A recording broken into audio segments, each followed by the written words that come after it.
Halo True Believers, selamat datang kembali di Marvel Universe Indonesia bersama saya Admin Y. Kali ini kita akan melanjutkan bagian kedua dari Avengers No Surrender. Buat yang belum menonton video bagian pertamanya, kalian bisa langsung menonton dulu video bagian pertamanya. Linknya ada di deskripsi. Oke, kita langsung saja masuk ke bagian kedua ceritanya. Di bagian pertama kita sudah mengetahui bahwa bumi sudah dijadikan sebuah board game raksasa oleh Grandmaster dan Challenger yang masih misterius itu. Selain itu, kedua makhluk itu juga sudah memilih pionnya masing-masing yang siap mereka gerakkan untuk memperebutkan Piramoid di berbagai lokasi yang sudah ditentukan sebelumnya. Sedangkan para superhero bumi yang dijadikan NPC oleh Grandmaster masih belum mengetahui apa yang sebenarnya sedang mereka hadapi ini. Para superhero yang sudah membagi anggotanya ke dalam dua tim itu kemudian pergi ke dua lokasi yang sedang terjadi pertempuran antara Black Order melawan Little Legion.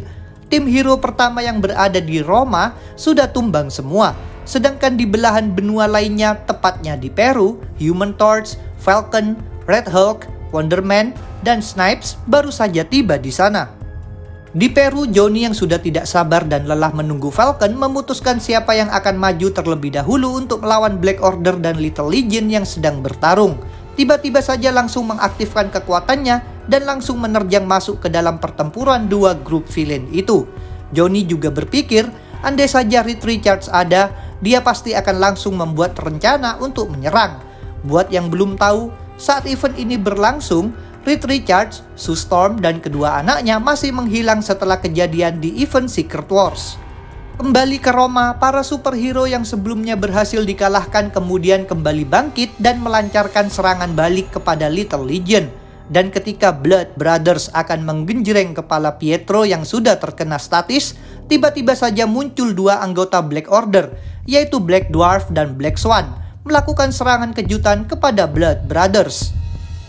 Menurut Black Swan, Legion ini terlalu terfokus pada para Avengers yang dijadikan NPC oleh Grandmaster ketimbang untuk merebut Piramoid untuk mendapatkan poin.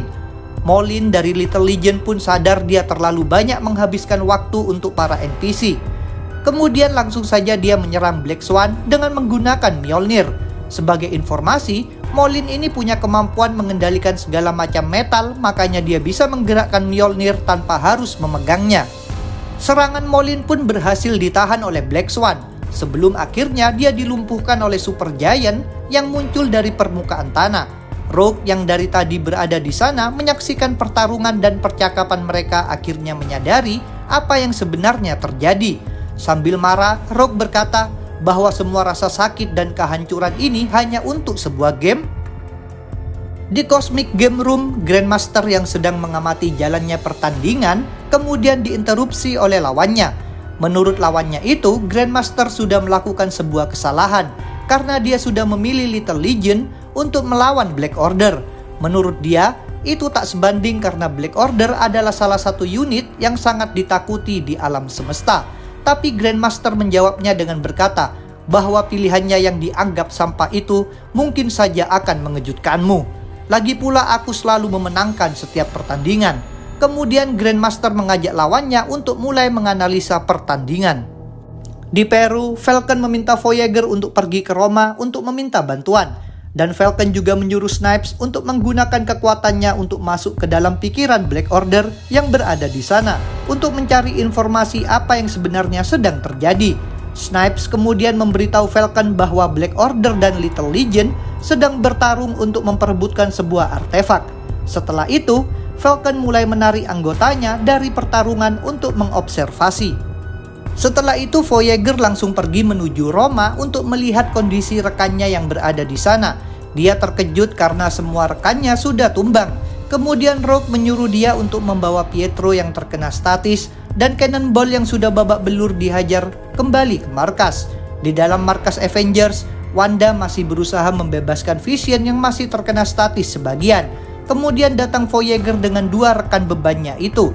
Tapi ketika Vision menanyakan siapa itu yang dimaksudkan kepada Voyager, tiba-tiba saja Vision kembali terkena statis dan malah si beban Pietro yang lepas dari statis.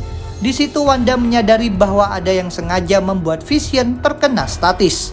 Kembali lagi ke Roma, Super Giant terlihat sedang mengendalikan pikiran Molin. Rogue yang sudah tahu bahwa dia sedang berada di dalam game, kemudian menghampiri Thor yang masih bertarung dan menyuruh sisa anggotanya untuk mengambil benda yang diperebutkan oleh Black Order dan Little Legion. Tapi sayang Black Dwarf berhasil menggapainya terlebih dahulu, dan poin pertama dalam game ini didapatkan oleh Black Order. Tapi setelah memegang Piramoid, Black Dwarf ikut lenyap di dalamnya. Walaupun begitu, Thor masih ingin mengejarnya tapi dihentikan oleh Rogue dan mengingatkannya apa yang terjadi kepada Black Dwarf setelah memegang benda itu. Tetapi Lightning masih tetap nekat pergi dan masuk ke dalamnya. Sedangkan tim yang berada di Peru masih terus saling bertarung. Falcon yang sedang bertarung sambil mengatur strategi dan mengingatkan rekan-rekannya untuk lebih mementingkan keselamatan mereka.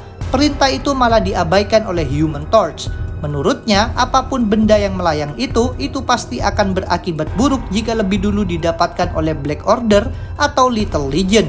Seperti biasa, Johnny tetaplah Johnny yang selalu bertindak ceroboh. Dia langsung saja melesat untuk mengambil benda itu. Tapi di saat yang bersamaan, Red Hulk juga meloncat untuk mengambilnya.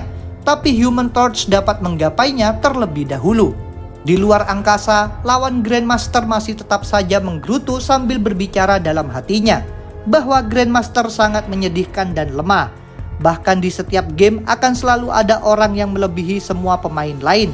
Tapi menurutnya itu hanyalah cerita lama, karena Grandmaster yang sekarang hanyalah orang tua yang menyedihkan. Di sini kita akhirnya ditunjukkan identitas lawannya itu. Challenger ternyata adalah mantan teman Grandmaster. Setelah Human Torch berhasil menyentuh Piramoid, Grandmaster dengan cepat meminta Challenger untuk sedikit mengubah aturan permainannya karena telah terjadi perkembangan yang tak diduga oleh dia sebelumnya. Di Peru, setelah Johnny memegang Piramoid itu, langsung lenyap seperti yang terjadi pada Black Dwarf di Roma. Tapi Captain Glory dan Viren masih berkata karena kejadian di luar ekspektasi ini, maka poin selanjutnya malah didapatkan oleh Avengers yang seharusnya cuma jadi NPC saja.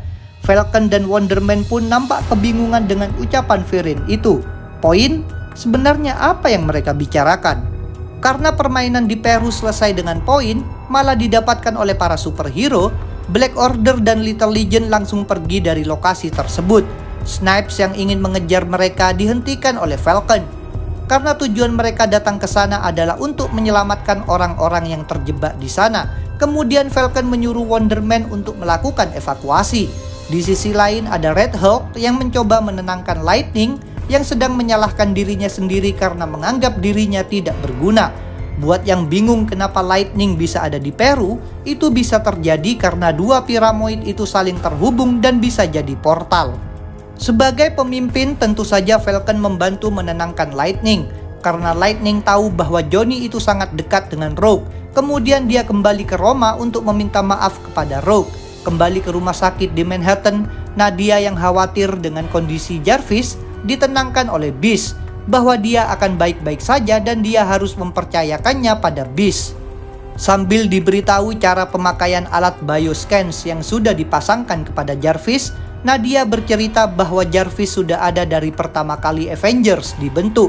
Dia juga menambahkan bahwa Jarvis orang yang sangat peduli pada rekan-rekannya. Itu juga yang membuat Beast akan melakukan segala cara untuk menyelamatkannya. Di Roma, Rogue dan kawan-kawan masih menyelamatkan warga sipil sambil memikirkan ucapan Black Order tentang permainan yang tidak sengaja dia dengar sebelumnya. Yang Rogue pikirkan saat ini adalah bagaimana caranya bertahan dan menghentikan permainan ini. Thor Jane Foster setuju dengan ucapan Rogue. Kemudian dia menyuruh untuk melakukan regroup, tapi Rogue menyelanya. Dengan sedikit emosi dia berkata bahwa itu akan membuang-buang waktu saja. Tak lama kemudian Lightning datang membawa kabar buruk kepada Rogue bahwa Human Torch sudah meninggal. Tanpa mereka ketahui bahwa siapa saja yang sudah menyentuh Piramoid akan mencetak poin, tubuhnya akan langsung pindah ke Cosmic Game Room dan terkena statis di dalam sebuah kristal. Challenger terus saja mengejek Grandmaster yang telah melewatkan kesempatannya untuk menyamakan kedudukan. Tapi Piramoid itu malah didapatkan oleh hambatan yang dipilih oleh Grandmaster itu sendiri. Tapi dengan santai Grandmaster menjawab bahwa dia tidak ingin permainan ini jadi mudah. Karena itu dia memilih bumi. planet yang selalu menghalangi para Elders of the Universe. Menurutnya, para superhero bumi sangat tangguh karena sudah berhasil menjinakkan Phoenix Force, mengalahkan Thanos, dan bahkan mampu mengubah Galactus dari yang asalnya pemakan planet dan menjadi makhluk pembawa kehidupan. Karena ini akan jadi kontes dan permainan terakhir, maka diperlukan arena yang menantang. Setelah itu, Grandmaster balik mengejek lawannya dengan berkata, "Kau memanggil dirimu Challenger sekarang, tapi jangan bilang kau takut dengan tantangan." Mendengar ucapan Grandmaster tadi, Challenger langsung menghampirinya dan mencekiknya sambil berkata, dia jadi Challenger sekarang karena Grandmaster telah mencuri nama itu darinya. Akhirnya kita tahu dulunya Challenger termasuk ke dalam sebuah perkumpulan yang sangat eksklusif, yang hanya diisi oleh orang-orang yang selamat dan sudah ada sejak awal mula penciptaan dunia, atau lebih dikenal dengan nama Elders of the Universe. Bahkan dia sudah menganggap Grandmaster sebagai saudaranya. Karena dua Elders ini memiliki minat dan hobi yang sama terhadap game, mereka akhirnya sering mabar. Suatu saat, Endwigas sebelum menjadi Grandmaster cemburu karena kawannya itu sudah mendapatkan julukan baru, yaitu The Grandmaster. Setelah itu semuanya langsung berubah. Yang tadinya mereka bermain untuk bersenang-senang, sekarang sudah jadi seperti kompetisi untuk menunjukkan siapa yang lebih baik di antara mereka berdua. Sampai suatu waktu Endwigas menantang Grandmaster yang pertama untuk melakukan permainan terakhir dengan taruhan yang cukup besar. Pemenang dari game ini akan menjadi gamer terbaik sejagat raya, sedangkan yang kalah akan diasingkan dari reality. Walaupun Grandmaster yang pertama mengingatkan bahwa Endwi harus menghentikan obsesinya ini karena mereka berdua adalah sahabat, tapi dia tidak peduli. Endwigas pun berhasil mengalahkan sahabatnya dan mengambil nama julukan Grandmaster. Sedangkan untuk sahabatnya diasingkan dari reality, bahkan eksistensinya bisa dianggap sudah tidak ada. Sejak saat itu, dia menyimpan dendam kepada Grandmaster dan menunggu kesempatan untuk kembali dan menantang lagi sahabat lamanya. Dan akhirnya kesempatan itu pun datang.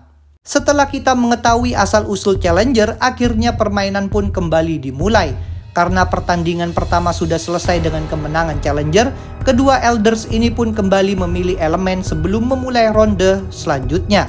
Challenger memilih udara dan Grandmaster memilih es. Karena Challenger memiliki pemain yang lebih sedikit dikarenakan Black Dwarf yang sudah mencatat skor tidak bisa kembali, Grandmaster pun menyuruh Challenger untuk memilih siapa yang akan dia masukkan. Pastinya Challenger akan memilih sesuatu yang di luar dugaan. Kabar kepergian Human Torch ternyata membuat kondisi Rogue jadi tidak stabil. Tapi di saat bersamaan, Voyager datang dan memberitahu kepada tim yang sedang berada di Roma bahwa Tony Ho sudah mendeteksi kemunculan dua cahaya yang seperti sebelumnya. Setelah kehilangan Johnny, Rogue sudah lelah dipermainkan. Dia sudah lelah untuk bertahan. Dia dan timnya memutuskan untuk langsung menyerang dan pergi ke New Mexico dan Antartika di mana lokasi ronde kedua akan berlangsung. Di Auxiliary, Tony Ho dan Roberto yang bertugas menganalisa diberitahu oleh Falcon bahwa Human Torch sudah pergi. Tapi mereka tidak punya waktu untuk berduka karena saat ini permainan selanjutnya akan segera dimulai. Di Los Alamos, New Mexico, telah terjadi anomali cuaca bahwa di kota itu sekarang sedang terjadi badai besar. Sedangkan di Antartika sedang mengalami penurunan suhu yang cukup ekstrim.